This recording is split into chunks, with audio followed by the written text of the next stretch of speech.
But this is good. Okay. There we go. Well, we talked about what birds we could have, and the bird. You said you like silky chickens. Well, we already did those with Susie the Silky. We love. Susie, right? I love Susie. Every time I go on Susie's channel, she'll always show me her chickens because I love chickens. Yes, we love the chickens. The original, the OG4, amazing, living good lives now. Then the new ones, and then rest in peace, Butter. Rest in peace, Butter. Oh, I'm so sad. Butter was my favorite. I was very sad about that. But anyway, it's time for Corvus Twig's Bird of the Day.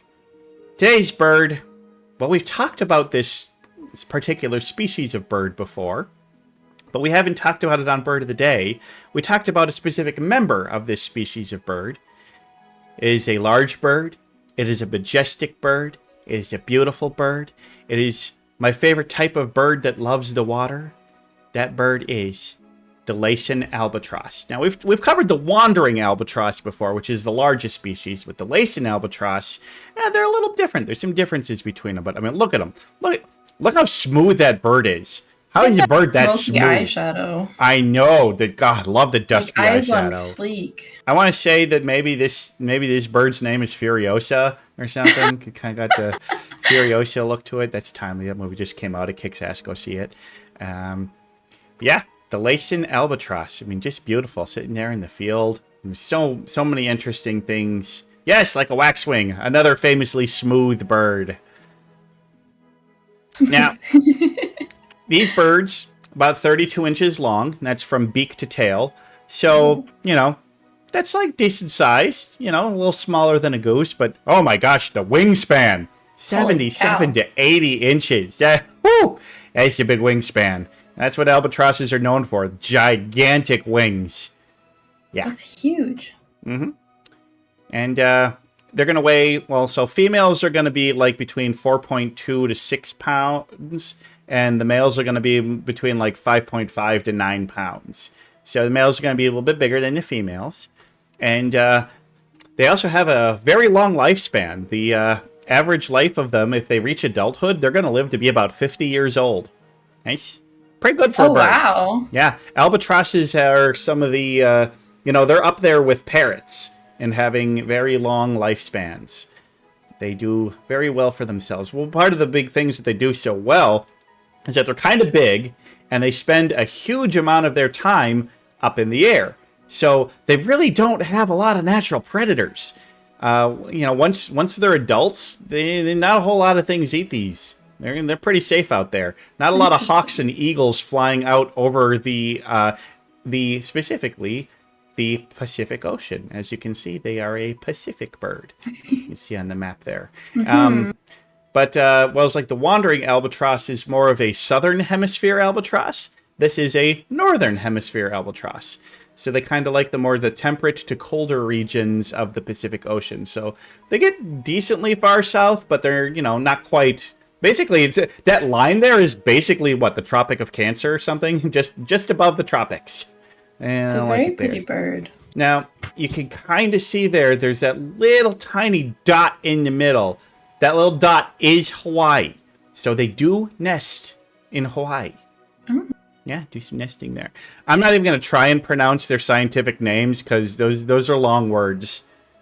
Too big. Those. I mean, it's probably Procellariforms and the Diomedidae. The Phibastria imatabilis. It's a Laysan albatross. It's a Laysan albatross. It's all you need to know. The Diomedidae family is all albatrosses. So, they're albatross. That's all you need to know. They're albatross. And these ones, other species of albatross may be more white. These ones have the black wings, but with the nice white smooth feathers and, and the eyeshadow. We love the eyeshadow. I like the gradient in the eyes and the beak. It's very pretty. Oh, so pretty. They're very pretty birds. Now, these birds, they don't actually start mating until they're like 8 or 9 years old. But the funny thing is that they find their mate usually when they're 5, 6, or 7 years old. they'll return to where they were born and kind of join the flock and kind of hang around and look for, they kind of do like the little teenage socials and try and meet someone. And if they meet the right bird, they will form a partnership. But the courtship will last several years, and they'll just kind of, stick together. But once they've made a mate, they tend to mate for life. There's been some banded pairs that have been like witnessed mating with each other for like over 40 years. It's pretty amazing. Pretty amazing stuff. Now the neat thing is their nests are actually not consistent in what they're made out of. But what they do is they find small islands and atolls that are kind of isolated, don't have many other life on them, and then just like thousands of these birds will descend on them, and they'll all make their nests, and they'll make them on the ground, and they'll use like sticks and twigs and mud and whatever they can do, just a nice little cozy place. And the female will lay her egg, and then most of the time they will switch off. So like, one person's gotta go eat, and so the other, one bird eats while the other incubates, and then they switch off until the single egg is born. Just one little egg. And then both parents will care for that egg, and you just kind of have a little colony of babies. It's very communal. Like, there's lots of other albatrosses around. The parents are the ones doing the primary feeding and stuff. But like in terms of like keeping a watch out for predators and just keeping the care of the area, it's a communal effort. And so one of the reasons that they've been so successful and so numerous, it's like only one egg a year. That's not much. Yeah, but their survival rate for that egg is some of the highest in the bird kingdom. Wow. Yeah. Now, here's an interesting thing. For every 5 females there's only 3 males. Now, you could see how that could cause a problem. Now, with some species, it wouldn't be a big deal. The males would just be like, I'm going to mate with you, I'm going to mate with you, I'm going to mate with you, I'm going to mate with you. And then they're fine because, it's just, the females can just do the raising on their own, like hummingbirds. The male hummingbirds don't stick around. But these ones, they do the raising communally as both a mom and dad. Well, so here's the thing. They will have males that will sleep with multiple females. But if that male, does the dirty deed with a female and they're not mates, well, she'll have a mate. And that mate will be another female. And they estimate 30% of breeding pairs on these islands and atolls are 2 females. That's right, baby. We got a Pride Month bird right here. We got lesbian albatrosses. And people who say that being lesbian is not natural, well, fuck you. Here's nature doing it right here. Here's the gay bird. Here's the proof. And it turns out that, seagulls can do it too. It's like, yeah, if there's a surplus of females to males, being lesbian pairs is actually pretty common in seabirds. It's a thing. So don't ever try and say it ain't natural, because here's proof it absolutely is natural. Lesbian birds. We stan lesbian birds. We stan them. We stan them. Doesn't happen so much with gay male couples because, they can't lay eggs. But, the bros hang together. The bros are chill. There might be some male-on-male mating. I wasn't able to find information on that, but, not going to get an egg out of that. But, male-on-male sex is actually super, super common in the animal kingdom. It is. Yeah. It's like, yeah. Guess what, people? Nature is gay. Hello, Neva. Thank you so for the follow. Hi, Neva. So, one of my followers. Wonderful. So, I'd mentioned how I had talked about this species of bird before, and it was back in the 2023 Bird of the Year competition. And there's a picture of her on the right. Wisdom, the Laysan albatross, is the oldest wild bird on record. Wow. She was believed to be 5 years old when they banded her in 1956. So they don't know her exact age, but they're pretty sure she was 5 years old in 1956. And she's still alive, 73 years old. And she's slaying. She is slaying. She has raised over 35 chicks. Holy cow. Yeah. And like, so she's like not only just like a mom, she's also at this point probably a great grandma and a great great grandma and a great great great grandma and a great great great great great great grand. I mean, who knows like how many generations down the line of albatrosses? Actually, you think about it, every 8 or 9 years. So let's say 70. I don't know. She might just have like. There might only be like 7 or 8 generations, considering how long it takes before they start breeding. But still, that's pretty goddamn impressive. It is. Yeah. And now the main reason that I picked the Laysan albatross is, well, their favorite food. They are carnivorous, and they will eat, small fish and shrimp and krill. But their favorite snack by a huge margin is squid. They're like cephalopods. It's doing a good job. They love being eaten. Yeah, they love to eat squid. That's their favorite thing. There's a squid that's up near the surface. Guess who's gonna swoop down and eat it? I mean, come on, who doesn't enjoy a little calamari? It's delicious. I love good calamari. All the birds want to eat me. This is why you brought me here. This is why I brought you here. This is a trap. This is a trap. It's exactly it. Look, it's fitting. No.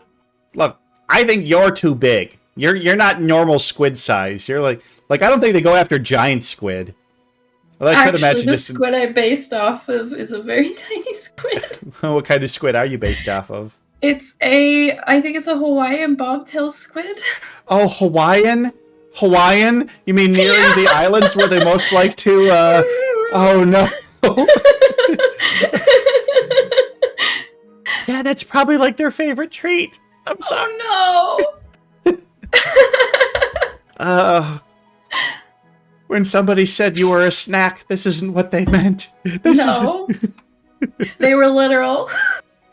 I'm a literal snack. Yeah, but yeah, that's the way it is. They are carnivorous birds, and they gotta eat something. And squid are delicious. I like their little sushi. Oh no. Well, I was talking earlier about one of their great defense mechanisms, but it's not just for travel, but also a great defense mechanism is their ability to fly for really, really, really long periods of time. Because they get up there over those ocean jet streams, and basically they get up there and they just put their wings out, and keeping their wings outstretched, it's not like humans. Like humans hold their arms out, it starts to get tired pretty quickly. Not true for the albatross. They hold their wings out, basically takes zero effort for them to keep their wings out. Oh, wow. And they can just ride that jet stream without ever flapping their wings. And because their wings are so huge compared to their body size, they can fly literally, like, I'm not talking days. I'm talking months.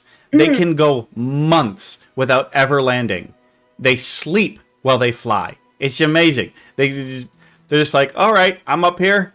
There's nothing for me to hit. I'm just going to put the wings out and take a little nap. Chill. Now, they don't sleep for 8 hours at a time while they do that. They take kind of like, micro naps. Take multiple naps through the day. So they get 8 hours of sleep during a day, but it's not all in one big chunk. And their physiology is a little different. But it's kind of amazing that they can just stay flying for that long a time. It is very impressive. Now, obviously, they're going to have to swoop down at some points to get some food, but they can actually go...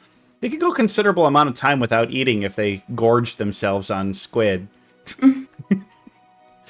But the funny thing is that, yeah, their wing flapping is actually kind of difficult for them, and they're not really good at flapping their wings to take off.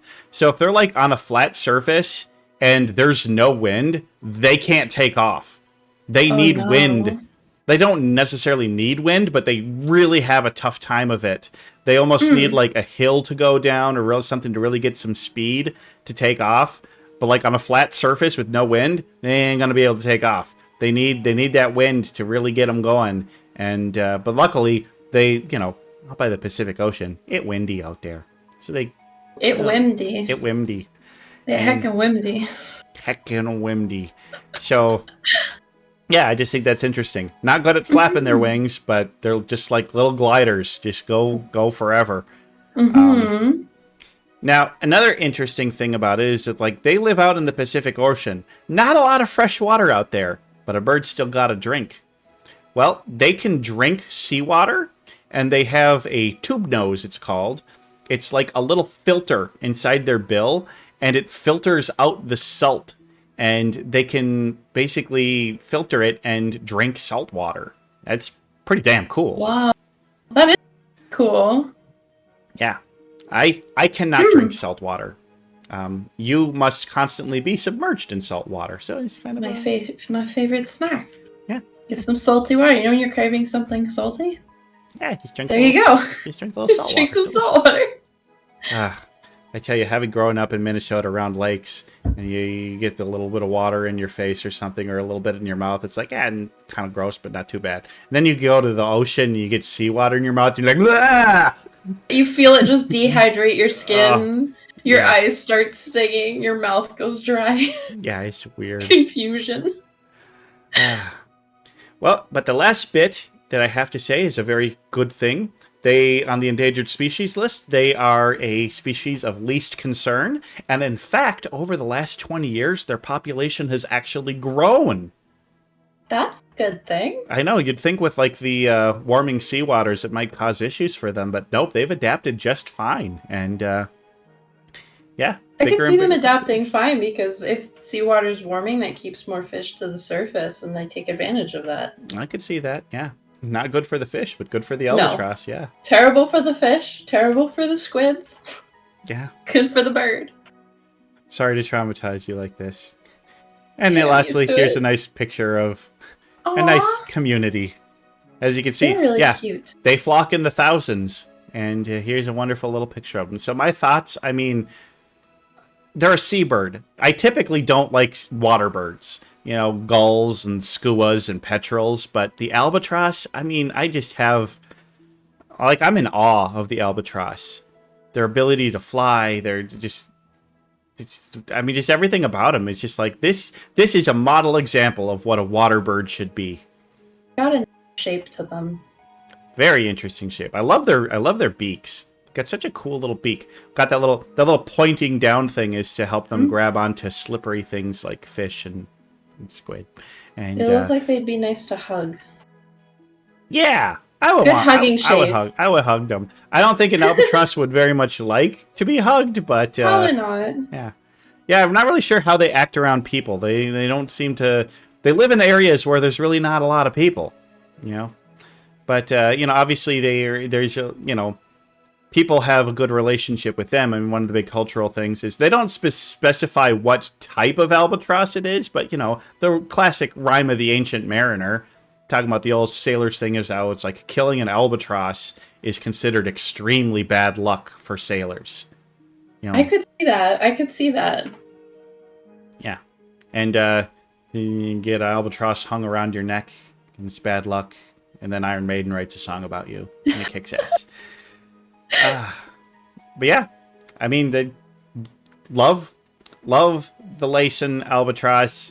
Great bird, you know, top tier of all the seabirds. They are the top of the seabirds list for me. They're the best. They're great. And I got nothing more to say, unless you got something more to say. I want a pet one. That's all I gotta say. Look, I'm a huge Iron Maiden fan, Can of Fodder. We're gonna sneak in as many references as we can. Maybe I'll sneak one in during the game too. But speaking of the game, it's time to get back to the studio and play the game. So let's game time.